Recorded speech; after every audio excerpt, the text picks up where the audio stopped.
Hi everyone, so welcome back to English with Priyanka best. आज हम बात करने वाले हैं 10 ऐसे वोकैबुलरी वर्ड्स की जिन्हें अगर आप किसी भी कॉम्पिटिटिव एग्जाम की प्रिपरेशन कर रहे हैं, फिर चाहे वो आइल्स हो, टॉफल हो, एसएससी हो, any competitive exam you name it, and these words are going to be of great use to you. उसके अलावा अगर आप अपनी स्पोकन इंग्लिश स्किल्स पे वर्क करना चाहते हैं, अपनी ओवरऑल इंग्लिश लर्निंग स्किल्स को बढ़ाना चाहते हैं, तो भी आपके लिए वीडियो बहुत काम की होने वाली है, तो आखिरी तक जरूर देखिए। So let's jump directly into the video. तो आज का पहला वर्ड है एब्डिकेट। एब्डिकेट इसका मतलब होता है त्याग कर देना या अपनी जिम्मेदारियों से खुद को मुक्त कर लेना। That is to make a sacrifice, to give up or to free oneself from responsibilities. For example, the king abdicated his throne due to his illness. कि जब जो हमारा राजा है उसने अपनी थ्रोन को छोड़ दिया, उसने अपनी थ्रोन किसी और को दे दी क्योंकि वो काफ़ी बीमार रहने लगा था, तो उसको नहीं लगा कि वो अपनी जिम्मेदारियां अब निभा सकता है। तो दूसरा वर्ड है एलिविएट। एलिविएट इसका मतलब होता है किसी चीज़ को कम करना, खास करके किसी दर्द को कम करना। That is to pally down, to reduce the pain. For example, the medicines helped him alleviate his pain. कि उन दवाइयों से ये मेक श्योर हुआ कि उसका जो दर्द था वो कम हो गया। तो तीसरा वर्ड है कैजोल। कैजोल इसका मतलब होता है किसी को मना लेना, उसकी थोड़ी सी चापलूसी कर कर, उसको थोड़ा सा धोखा देकर। That is to actually convince someone to do something using flattery or deception. For example, he tried to cajole his friend to join his team. कि उसने थोड़ा उसको मना कर, थोड़ा पटा कर, थोड़ी उसकी तारीफ कर कर ये कोशिश की कि उसका जो दोस्त है वो उसकी टीम में आ जाए। तो नेक्स्ट वर्ड है कैपिचुलेट।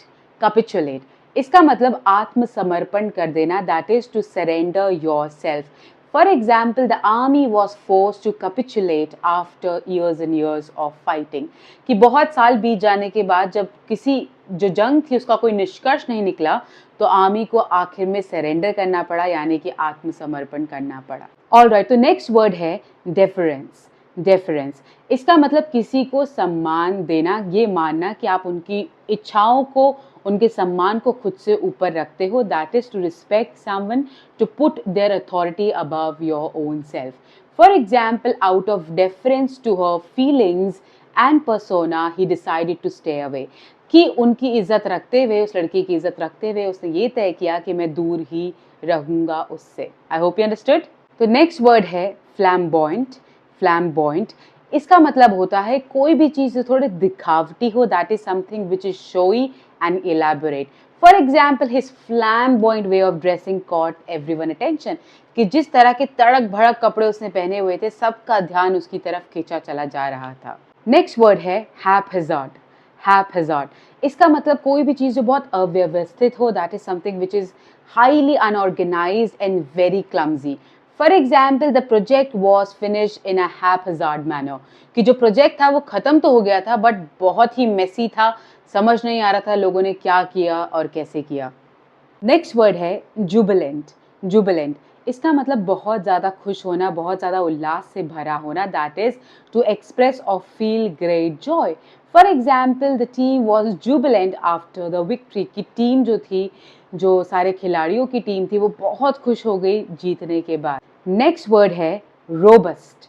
रोबस्ट इसका मतलब कोई भी जो बहुत स्वस्थ हो, तगड़ा हो, स्ट्रॉन्ग हो। That is someone who is healthy, sturdy and strong.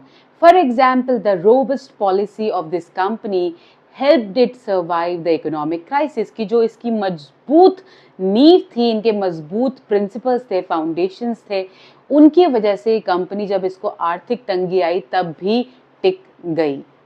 Alright, आज का लास्ट वर्ड है अडैप्टेबल। अडैप्टेबल इसका मतलब कोई भी इंसान या कोई भी चीज़ जो अपने आप को परिस्थिति के हिसाब से ढाल ले, किसी भी परिस्थिति में वो सर्वाइव कर जाए। दैट इज समथिंग और someone who adjust to every kind of circumstance and is able to acclimatise to every situation whatsoever.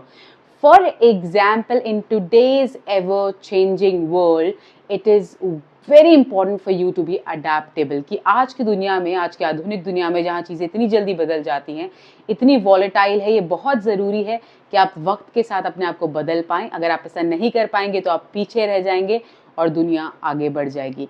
I hope आप इन सारे वर्ड्स के मीनिंग को समझ पाए होंगे और आपकी मदद हुई होगी।